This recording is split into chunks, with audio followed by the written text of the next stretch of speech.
आज हम इस चैप्टर के 2-3 टॉपिक अब बचे हैं, तो अब आज हम एक दिन में कंप्लीट करेंगे वो। तो आज हम इसका वो एंड करेंगे इस चैप्टर का। आज का जो पहला टॉपिक इसमें है वो है जूल्स लॉ ऑफ हीटिंग। अब जूल्स लॉ क्या स्टेट करता है? The Joule's law can be state as the amount of heat produce in a conductor. एक कंडक्टर में जितनी भी हीट प्रोड्यूस होती है तो वो होती है directly proportional to the square of the electric current flowing through it. जो इस कंडक्टर में इलेक्ट्रिक करंट फ्लो होती है उसका स्क्वायर, उसका directly proportional, heat is directly proportional to square of the electric current flowing through it. दूसरा, वो होता है directly proportional to the resistance. जो इस कंडक्टर में रेजिस्टेंस है उसके लिए डायरेक्टली प्रोपोर्शनल। तीसरा, directly proportional to the time, कितना टाइम लगता है इलेक्ट्रिक करंट को फ्लो करने में, that also H is directly proportional to time. अब इन तीन इक्वेशंस को हम कंबाइन करके लिखते हैं, that's equal to heat is directly proportional to I square, that's light current, और that's resistance T, that's time. H is directly proportional to I square और टी, और H is equal to K I square और T. अब जो के है ये है कॉन्स्टेंट ऑफ प्रोपोर्शनलिटी। अगर हम के को 1 रखेंगे तो ये बनेगा H is equal to I square और T joule. This is known as joule's law of heating. मतलब ये इतना बोलता है कि जूल्स जो heat joule's law of heating जो एक बोलता है कि जो हीट जो वो किस किस पे डिपेंड होती है। एक तो है करंट का स्क्वायर, रेजिस्टेंस और टाइम पे वो डिपेंड करती है। This is joules law of heating. ये थोड़ा छोटा ही क्वेश्चन है तो ईजी है।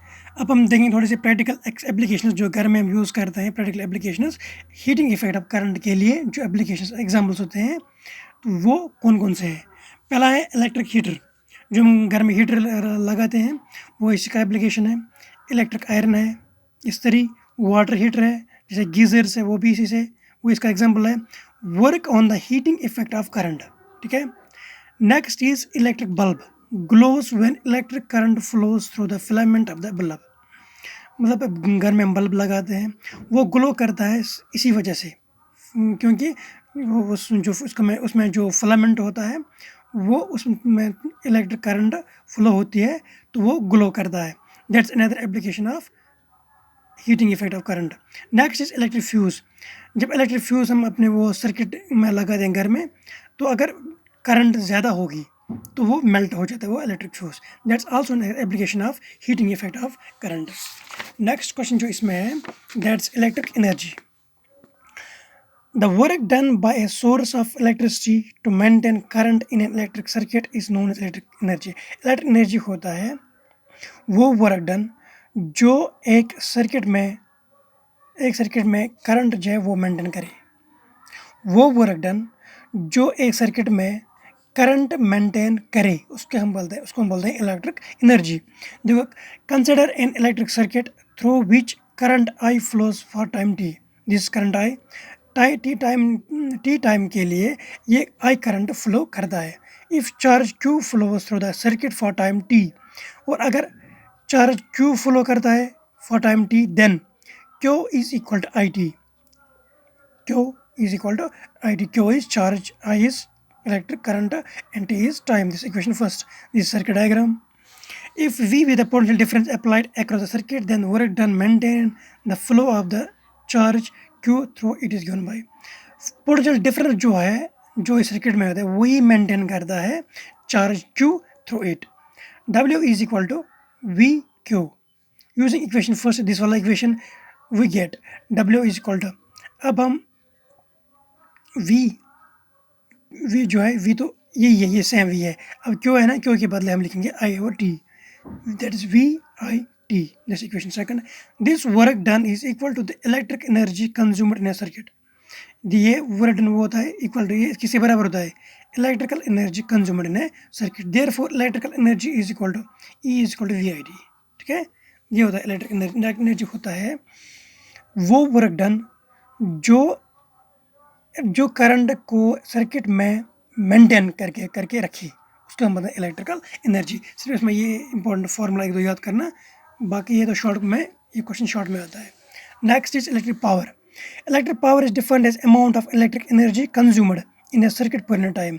एक यूनिट टाइम में कितना इलेक्ट्रिक एनर्जी कंज्यूम करता है उसको बोलते हैं हम electric power. If W be the amount of electric energy consume in circuit. अगर W हम रखेंगे इतना एनर्जी कंज्यूम हुआ है T सेकंड्स में, then electric power is given by P, मतलब electric power is equal to work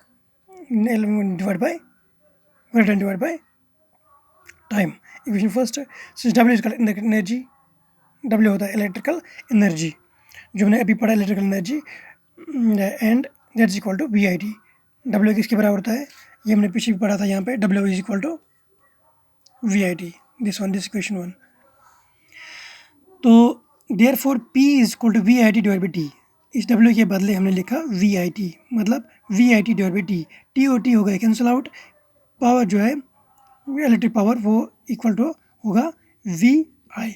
Thus electric power is defined as a product of potential difference applied across a conductor and current flowing through it। सीधा इसमें power को इतना याद रखना है, power होता है electric current into potential difference, बस उन दोनों का मल्टीप्लिकेशन वो होता है इलेक्ट्रिक पावर। मतलब एक सेकंड में एक टाइम पे कितना एनर्जी कंज्यूम हुआ है, दैट्स इलेक्ट्रिक पावर। ऐसा यूनिट ऑफ पावर का है वो है वाट। बिगर यूनिट ऑफ पावर का जो इसके वाट तो सिंपल यूनिट है, इसका बेसिक ऐसा यूनिट है। अब इसके बिगर यूनिट्स भी होते हैं, जैसे 1 किलोवाट होता है 10⁻³ watts, 1 megawatt 10⁻⁶ watts, 1 gigawatt 10⁻⁹ watts. अब प्रैक्टिकल यूनिट जो है, जो सबसे पहले हम यूज़ करते थे उसको बोलते हैं हम हॉर्स पावर। एक हॉर्स पावर होता है 746 वाट्स के बराबर, दिस ये ना वाट, एक हॉर्स पावर 746 वाट्स के बराबर होता है। Commercial unit of electric energy is kilowatt. मतलब कॉमर्शियल यूनिट मतलब जो घरों में यूज़ करते हैं, फैक्ट्री में यूज़ करते हैं, वो इसी के हिसाब से वो बिल बनती है लास्ट उस पर किलोवाट्स में बनती है उसकी bill, kilowatt hour, also known as board of trade unit. ठीक है, ये हो गया हमारा इलेक्ट्रिक पावर यहाँ पे कंप्लीट। इसके साथ हमारा चैप्टर भी कंप्लीट हुआ है, करंट इलेक्ट्रिसिटी वो हो गया कंप्लीट।